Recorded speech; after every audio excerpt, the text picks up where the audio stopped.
So you said that we're lacking in a quality education in the country. My question to you is, what is the purpose of going to school? It's a simple question. What is the purpose? What are we meant to learn in school? What we learn in school, in addition to subjects that prepare us for taking part in the marketplace, is how to be citizens in a democracy and how to interact with other people socially. The grooming language we see coming from the Republican Party, accusations towards LGBTQ people and Democrats that we are supporting grooming, that we are trying to put children in sexual danger, is quite frankly beyond the pale. And the right-wing media that's spreading it is pretty dangerous and is probably going to result in real-world material harm. You got tons of families that are now sending their kids off to school, expecting them to be learning the basics, language, and learning about numbers and certain things. You're talking about third, fourth, fifth grade. The law only talks about K-3.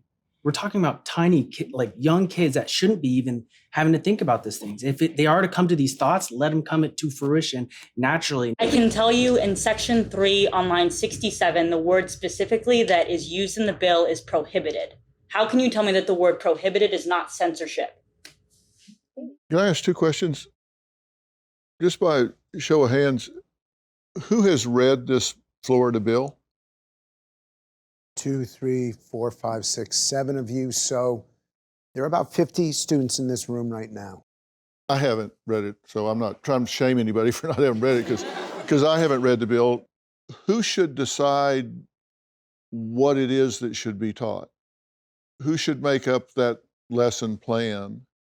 What I'm saying is, what should be the credentials of the person that decides the content of that curriculum? Should it be a pediatrician, a child psychologist, a developmental psychologist? I mean, school is a social investment into our societies. It's fundamentally there to build and grow a society, to make it more economically viable. And yeah, sure, it's a state matter, but we also have to look at schools as a social investment in terms of keeping societal cohesion. What credentials should someone have that puts together that curriculum? It shouldn't be one person, first of all. It should be multiple people with doctorates in education, people in child psychology, people in, pediatricians who know the hormonal changes of kids over each grade.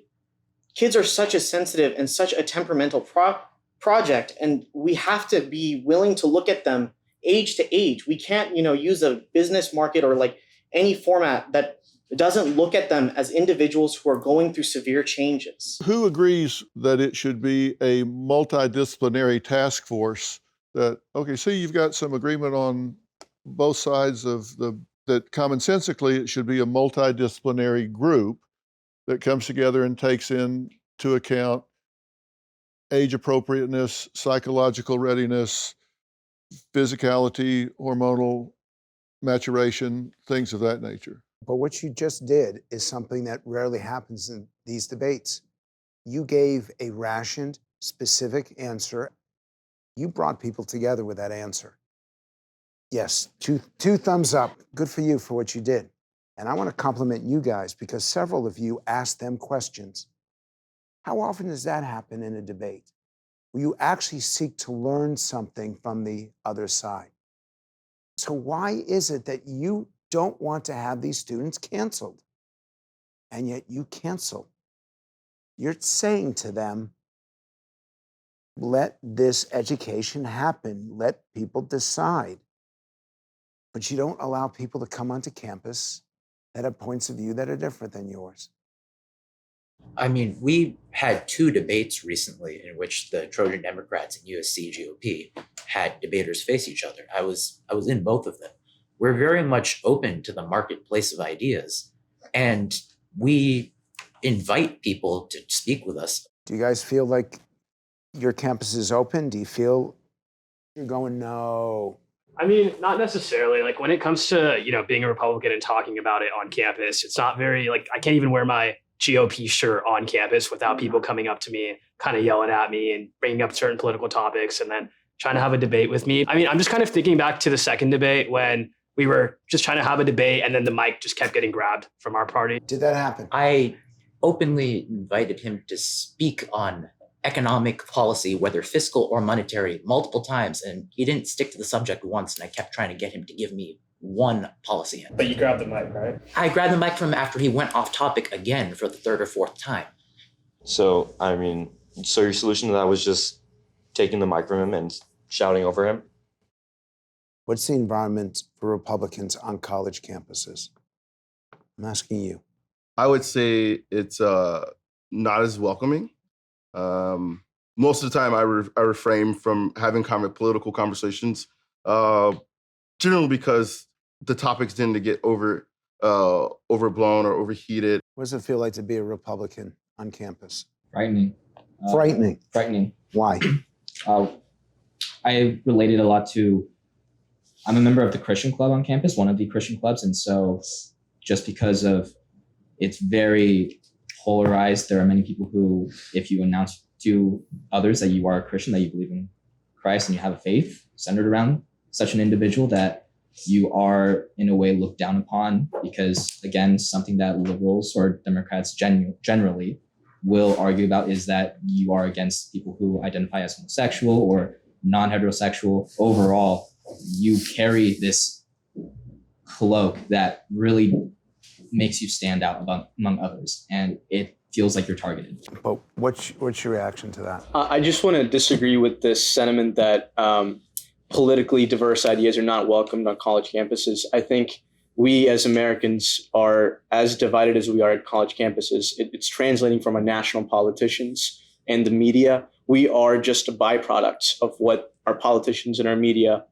are telling us every day. And when we do interact, we are reflecting our larger society, which is more polarized than ever before. So just because we are young, in my opinion, and this sentiment that college campuses are the only areas of the American populate that are divided is just not accurate, in my opinion.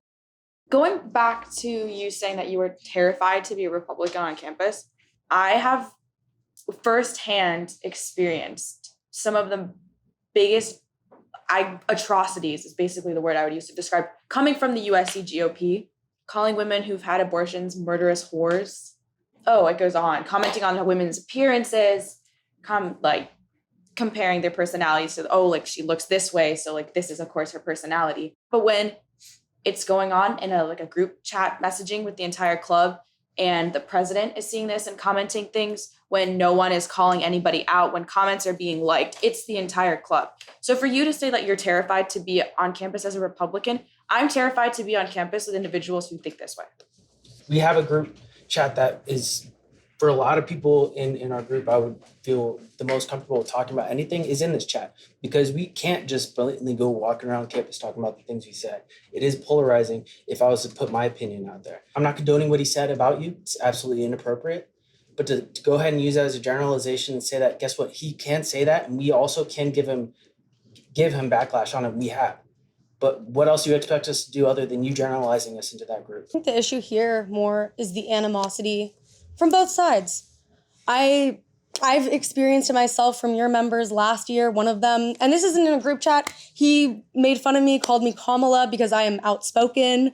And, you're right here.